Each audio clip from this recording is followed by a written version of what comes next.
ఈరోజు మనం 76th republic day జరుపుకుంటున్నాం. ప్రతి సంవత్సరం ఆనవాయితీగా అంటే ఒక కన్వెన్షన్ లాగా రిపబ్లిక్ డే రోజున ఒక చీఫ్ గెస్ట్ని పిలుస్తాం. సాధారణంగా మన మిత్ర దేశాల నుంచి ఎవరితో మనకి సత్సంబంధాలు ఉన్నాయో, ఎవరితో మనకి భవిష్యత్తులో చాలా ఇంపార్టెంట్ స్ట్రాటజిక్ రిలేషన్స్ రాబోతున్నాయో ఇవన్నీ ఆలోచించి ట్రేడ్ కావచ్చు, సెక్యూరిటీ కావచ్చు, ఇవన్నీ దృష్టిలో పెట్టుకుని చీఫ్ గెస్ట్ని పిలుస్తాం. ఈసారి ఈ రోజున మనం ఆహ్వానించిన chief guest Indonesian president Prabowo Subianto. ఈయన మనం చీఫ్ గెస్ట్గా ఆహ్వానించాం. అసలు మొట్టమొదటి రిపబ్లిక్ డే భారతదేశంలో మొట్టమొదటి ఫస్ట్ రిపబ్లిక్ డేకి చీఫ్ గెస్ట్గా ఇండోనేషియన్ ప్రెసిడెంట్ వచ్చారు సుకార్నో. మొత్తం మనం ఇప్పటి వరకు కూడా 76 రిపబ్లిక్ డేస్ చేసుకున్నాం. వీటిలో 4 సార్లు ఇండోనేషియన్ ప్రెసిడెంట్ వచ్చారనమాట. ఇండియా ఇండోనేషియా సంబంధాలు చాలా ఇంపార్టెంట్. ముఖ్యంగా ASEAN association of south east Asian nations ఉంటాయి కదా, వీటిలో ఇండోనేషియా మనకు చాలా కీలకం. అంతేకాదు Indonesia 4th most populous country in the world, 3rd largest democracy in the world. ఇంతేకాదు సౌత్ ఈస్ట్ ఏషియాలో బిగ్గెస్ట్ ఎకానమీ కూడా.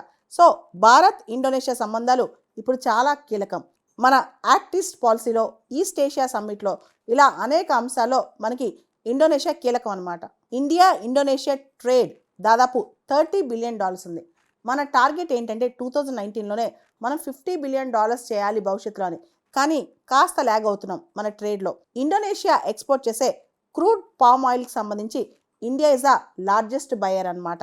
అంతేకాదు 2nd largest buyer of Indonesia's coal. Indonesia coal బొగ్గు ఏదైతే ఎక్స్పోర్ట్ చేస్తుందో India 2nd largest buyer. Indonesia నుంచి palm oil ఎక్కువగా కొనుక్కునే దేశంలో మొదటి దేశం భారతదేశం. ఇండోనేషియాకి మనకి కాంప్రిహెన్సివ్ స్ట్రాటజిక్ పార్ట్నర్షిప్ కూడా ఉంది. అంతేకాదు ఇండోనేషియా రీసెంట్గా బ్రిక్స్లో సభ్యదేశం అయింది. ఇది కూడా మనకు చాలా కీలకం అన్నమాట. భారతదేశం ఫారెన్ పాలసీలో స్ట్రాటజిక్ అటానమీ, వ్యూహాత్మకంగా ఒక స్వయం ప్రతిపత్తి ఎలా ఫాలో అవుద్దో ఇండోనేషియా కూడా బేబాస్ అక్తీఫా అని చెప్పి ఆల్మోస్ట్ ఇలాంటి పాలసీయే ఫాలో అవుతుంది అనమాట. ఇండియా ఇండోనేషియా నామ్లో నాన్ అలైన్ మూమెంట్ అలీనోద్యమంలో ఫౌండింగ్ మెంబర్స్ అనమాట. అప్పట్లో ఇండోనేషియన్ ప్రెసిడెంట్ సుకార్నో మన ప్రైమ్ మినిస్టర్ నెహ్రూ గారికి చాలా క్లోజ్ ఫ్రెండ్ కూడా. ఇండోనేషియా దేశం 1945లో సార్వభౌమ దేశంగా అయింది.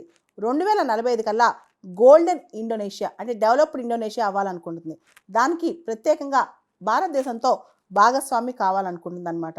రీసెంట్గా ఇండోనేషియా ఒక లార్జెస్ట్ న్యూట్రిషన్ స్కీమ్, పౌష్టికాహారానికి సంబంధించి ఒక పెద్ద స్కీమ్ లాంచ్ చేసింది. దానివల్ల దాదాపు 9 కోట్ల మంది బెనిఫిట్ అవుతారు.